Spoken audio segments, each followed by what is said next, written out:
नरेंद्र चंचल यानी भारत के भजन सम्राट। 22 जनवरी 2021 को नरेंद्र चंचल इस दुनिया से हमेशा के लिए विदा हो गए। पिछले 3 महीने से नरेंद्र चंचल काफ़ी बीमार थे।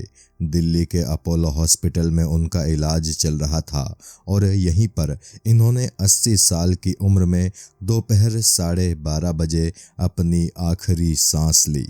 नरेंद्र चंचल दिमाग की एक बीमारी से जूझ रहे थे। किस्सा टीवी में आज हम आपको भजन सम्राट नरेंद्र चंचल जी की जिंदगी की कहानी बताएंगे। नरेंद्र चंचल का जन्म 16 अक्टूबर सन 1940 को पंजाब की ऐतिहासिक नमक मंडी की शिव गली में हुआ था। नरेंद्र जब काफ़ी छोटे थे तभी से अपनी माता कैलाशवती को माता रानी के भजन गाते हुए सुनते देख काफ़ी खुश होते थे। माँ को भजन गाते देखकर नरेंद्र की दिलचस्पी भी गायन में बढ़ने लगी। इनके बारे में एक खास बात यह है कि चंचल इनका असली सरनेम नहीं। दरअसल स्कूल के दिनों में ये बेहद शरारती और चंचल स्वभाव के हुआ करते थे। इनके टीचर्स इन्हें अक्सर नरेंद्र की जगह चंचल कहकर पुकारा करते थे। बाद में इन्होंने भी चंचल सरनेम को अपने नाम के साथ सदा के लिए जोड़ लिया।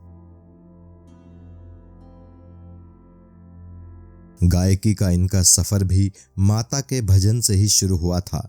जीवन के संघर्षों के बीच ये माता रानी के भजन गाने के लिए समय निकाल ही लिया करते थे। नरेंद्र चंचल को चर्चा उस वक्त मिलना शुरू हुई जब जागरणों में ये माता रानी की भेंटों में बुल्ले शाह के कलाम भी जोड़कर गाने लगे। ऐसा करने वाले ये पंजाब के पहले गायक थे। खुले पंडालों में अपने इस अलग अंदाज में माँ की भेंट गाने का इनका ये अंदाज लोगों को बेहद पसंद आया। जल्द ही दिल को छू लेने वाली इनकी ये गायन शैली पूरे पंजाब में विख्यात हो गई। इनकी इसी शैली ने इन्हें बॉलीवुड में भी एंट्री दिला दी। दरअसल 1970 में नरेंद्र चंचल एक जागरण में माता की भेंट गाने के लिए मुंबई गए हुए थे। इत्तेफाक से उस जागरण में महान अभिनेता और शोमैन राज कपूर साहब भी मौजूद थे। राज कपूर को नरेंद्र चंचल का गाने का अंदाज बड़ा ही पसंद आया।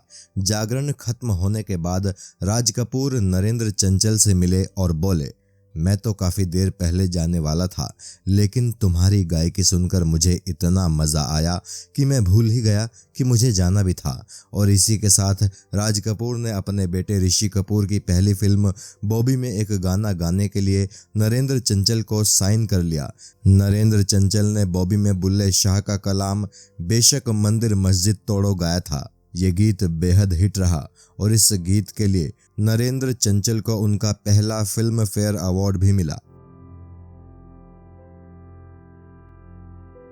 बॉबी का ये गीत गाने के बाद नरेंद्र चंचल जहां कहीं भी जागरण के लिए जाते थे, लोग इनसे इसी गाने की फरमाइश करते और ये भी बड़े प्यार से अपने चाहने वालों का सम्मान करते हुए ये गीत गाते। जागरणों के अलावा भी नरेंद्र चंचल ने कुछ और बॉलीवुड फिल्मों में गीत गाए थे।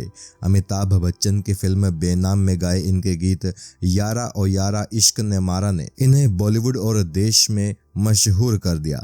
ये गीत इतना ज़्यादा पॉपुलर हुआ कि नरेंद्र चंचल की लोकप्रियता में इस गीत के आने के बाद 4 चांद लग गए। वहीं मनोज कुमार की फिल्म रोटी कपड़ा और मकान में इन्होंने गाया था, बाकी कुछ बचा तो महंगाई मार गई।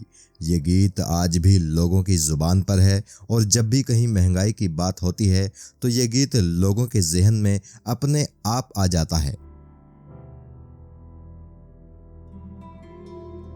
राज कपूर ने जब बॉबी फिल्म को रूस में रिलीज़ किया था तो वे नरेंद्र चंचल को भी अपने साथ रूस ले गए।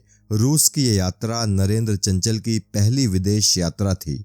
इसके बाद तो नरेंद्र चंचल को दुनिया के और हिस्सों के लोग भी पहचानने लगे। अमेरिका में रहने वाले भारतवंशियों ने भी एक बार नरेंद्र चंचल को जागरण में गाने के लिए अमेरिका बुलाया था। अमेरिका में रह रहे भारतीय समुदाय में तो नरेंद्र चंचल इतने मशहूर हुए कि अमेरिका के जॉर्जिया राज्य ने इन्हें वहां की नागरिकता भी दी थी। विदेशी दौरों के बाद नरेंद्र चंचल आर्थिक रूप से काफी संपन्न हो गए थे।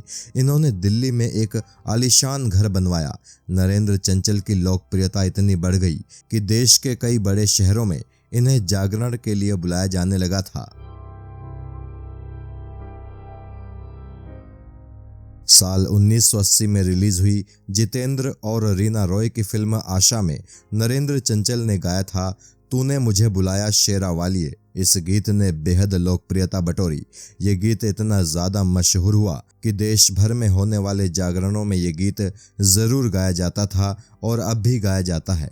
इसके बाद तो नरेंद्र चंचल भक्ति गीतों के बादशाह बन गए। साल 1983 में रिलीज हुई राजेश खन्ना और शबाना आज़मी की फिल्म अवतार में इन्होंने गाया था चलो बुलावा आया है, माता ने बुलाया है। ये गीत कितना ज़्यादा लोकप्रिय है आप भी जानते हैं। इसी गीत ने सही मायनों में नरेंद्र चंचल को भजन सम्राट की उपाधि दिलाई। कम लोग ही इस बात से वाकिफ होंगे कि नरेंद्र चंचल ने ही काला सूरज फिल्म का बेहद लोकप्रिय गीत दो घूंट पिला दे साकिया गाया है। उत्तर भारत में होने वाली शादियों में डीजे पर यह गीत ज़रूर सुनाई दे जाता है। ये गीत भी बेहद मशहूर गीत है और आज तक लोकप्रिय है।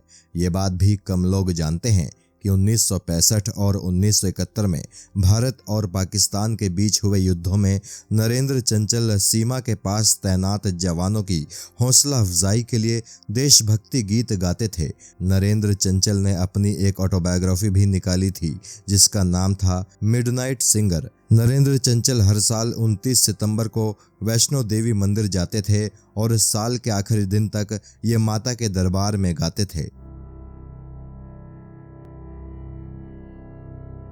इनकी निजी जिंदगी के बारे में बात करें तो इनकी शादी इनके पड़ोस में ही रहने वाली नम्रता से साल 1972 में हुई थी। कई इंटरव्यूज़ में इन्होंने कहा था कि नम्रता के जीवन में आने के बाद ही इनकी किस्मत बदलनी शुरू हुई थी। इनके 3 बच्चे हैं, बड़ा बेटा सिद्धार्थ, बेटी कपिला और छोटा बेटा मोहित।